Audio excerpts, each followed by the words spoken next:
Yes, sir. Thank you, Mr. President.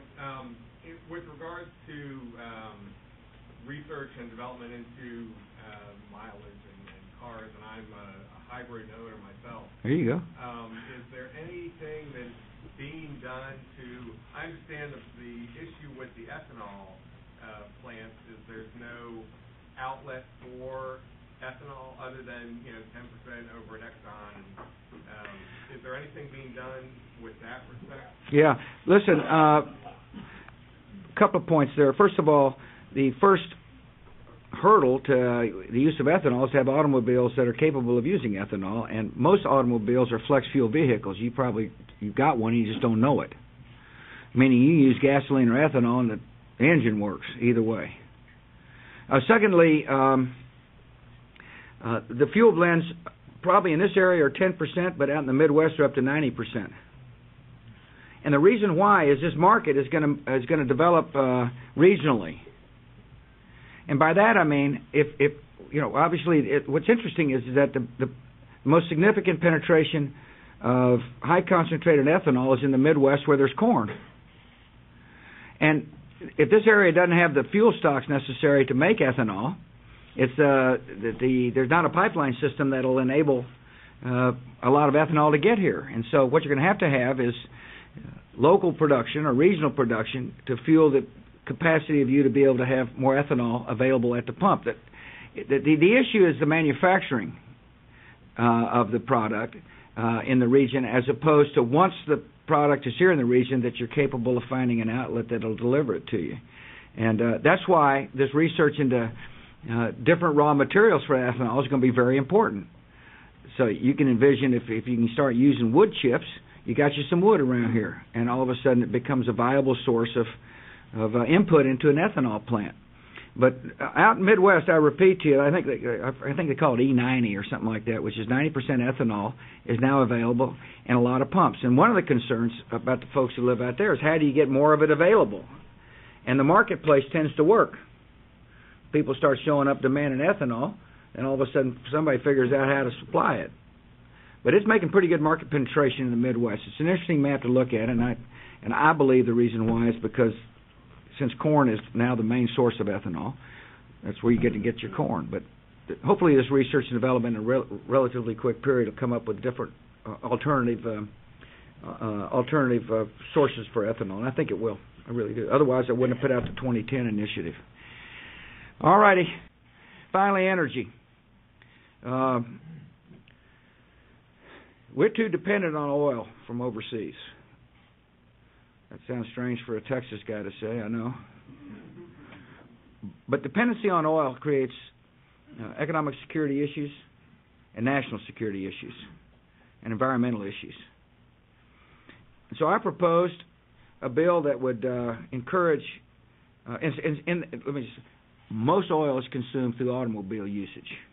So I'm going to talk to you about automobile usage and electricity, and then I'll answer some questions.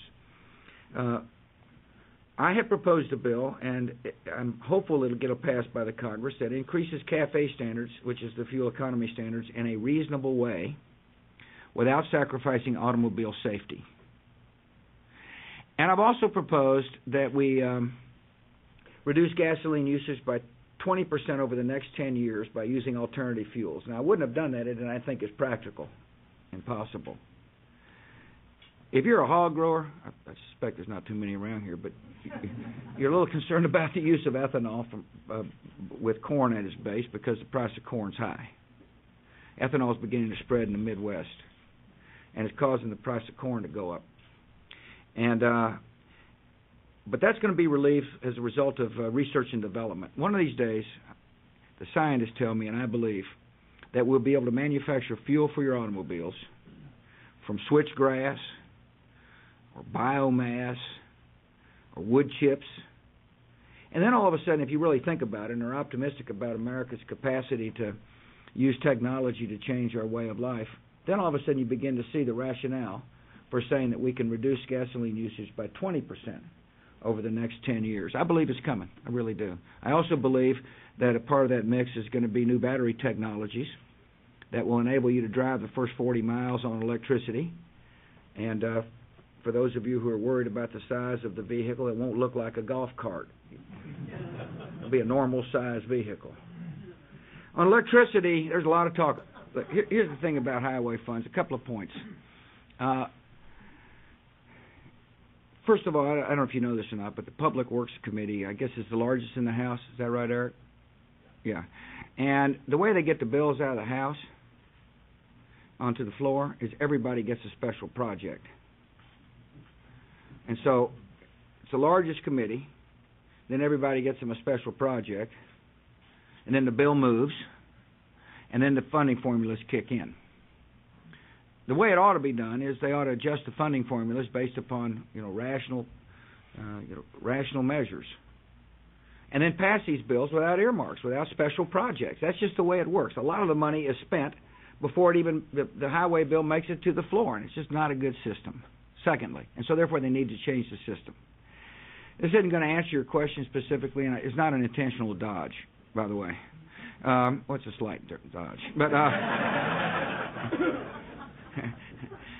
because you don't want your president walking around promising this project to this person or this project to that person. That's just not that's not what the president's job is to do. The president's job is to think strategically for the country and help get fiscal sanity into the process.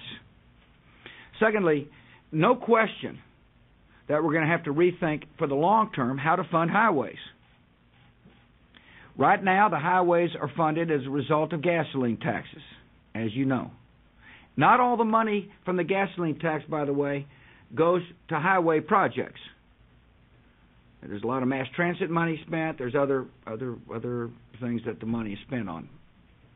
I'm not making a qualitative judgment. I'm just telling you that not every dime collected from the highway tax goes to highways. Automobile. I just told you that we're going to become more efficient with our automobile. We're raising our fuel efficiency standards. In other words, cars and new technology and electricity are going to change how often people go to the pump. And so the source of revenues that have been kind of the staple of the interstate highway system since the 50s is going to change a lot.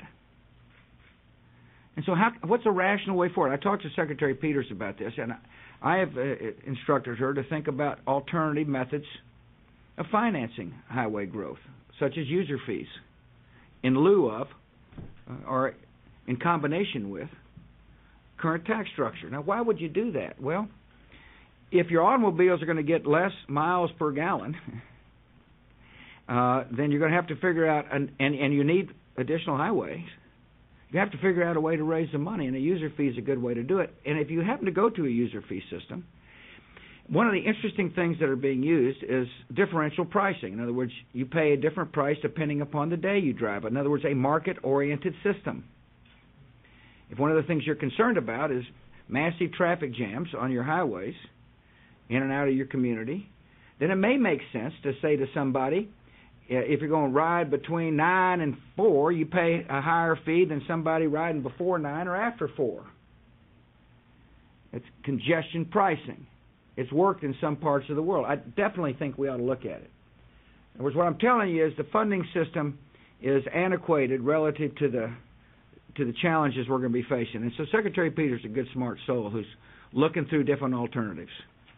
This is going to be a tough issue, as you found out locally, and it's going to be a tough issue. It's hard to get Washington to change sometimes.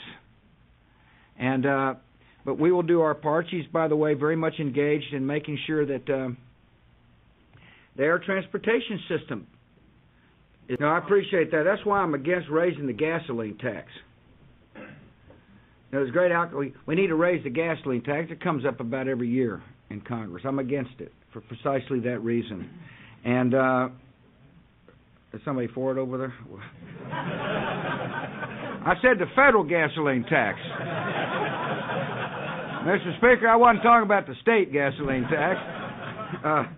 But it's, look, that's a concern. And I fully understand the pinch some of your folks are going to feel. And